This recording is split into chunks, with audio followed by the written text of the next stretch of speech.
لو عندك مهارة في حاجة او هتتعلم مهارة في حاجة معينة، اتحداك تخلص الفيديو ده وما تعرفش تلاقي شغل في خلال اسبوع واحد بس، حتى لو ما كنتش اشتغلت قبل كده. بص يا سيدي، اول حاجة هقولك على شوية خطوات امشي عليها، والله العظيم جبت اول عميل في خلال يومين 2 بس وما كنتش اشتغلت في المجال قبل كده. بص، اول حاجة نحدد الاول احنا عايزين نشتغل في ايه. لازم اهم حاجة تكون انت حابب فعلا تشتغل في المجال ده، ما تكونش بتجري وراه علشان هو بس بيجيب فلوس كتير. زي البرمجة، يعني مثلا البرمجة بتجيب فلوس كتير، بس هل انت ممكن يبقى جواك شغف لحاجة زي كده؟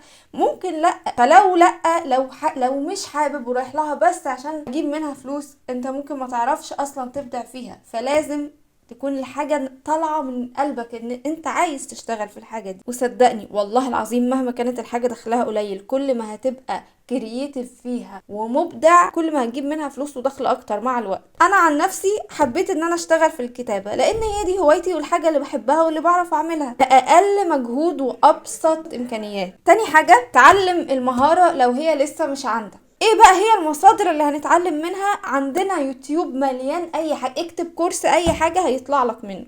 عندك شات جي بي تي، قول له اتعلم كذا ازاي، هيطلع لك مليون مصدر تتعلم منه ومجاني.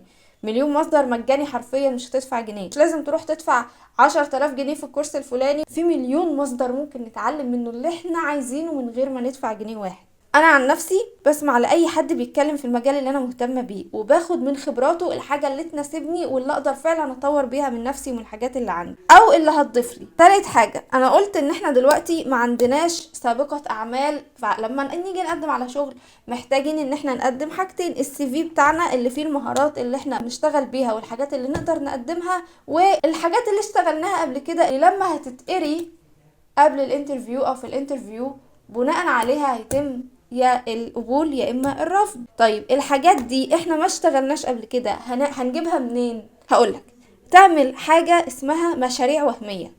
يعني هنفترض ان انت مونتير مثلا، هتعمل فيديوهات، هتمنتج فيديوهات محدش طلبها منك علشان تقدم بيها، تقول ان ده شغلي.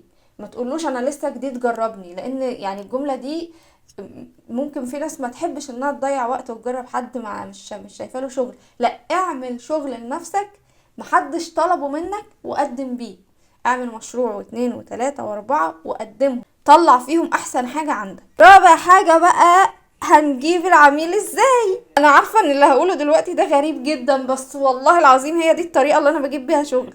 بصوا يا جماعة، في حاجة في الدنيا دلوقتي اكتر من المشاريع والبراندات؟ اكيد لا.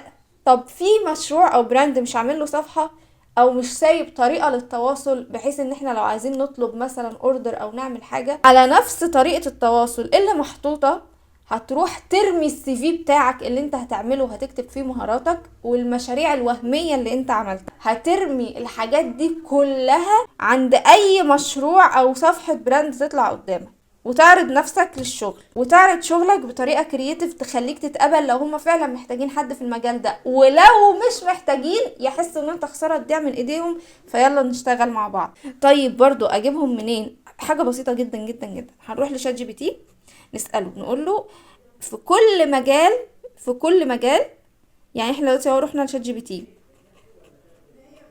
هنعمل ايه بقى؟ هنسأله، هنقول له هات لي اسماء براندات في المجال المعين، وليكن اكسسوارات مثلا. هيقوم مطلع لنا اسماء صفحات من على انستجرام وفيسبوك وكل الاماكن لبراندات كتير جدا. هتاخد انت اسم البيج وتخش تنسخها في المنصة وتخش تكلمهم وتبعت لهم حاجتك.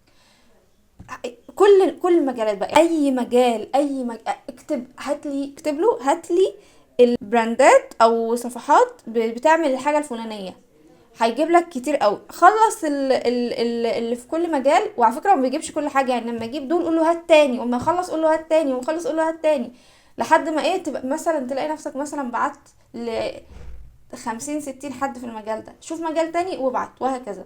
يعني لو انت مش ناوي تتخصص، يعني لو ناوي تشتغل في كذا مجال، تلاقي نفسك في اليوم بعت 80 ولا 100 رسالة، اكيد اكيد اكيد ولو حد واحد بس منهم هيقبلك لو انت فعلا شغلك حلو وعندك قيمة بتعرف تقدمها. هو ده الطريقة اللي انا بجيب بيها شغل. يا رب اكون عرفت افيد اي حد. شكرا جدا.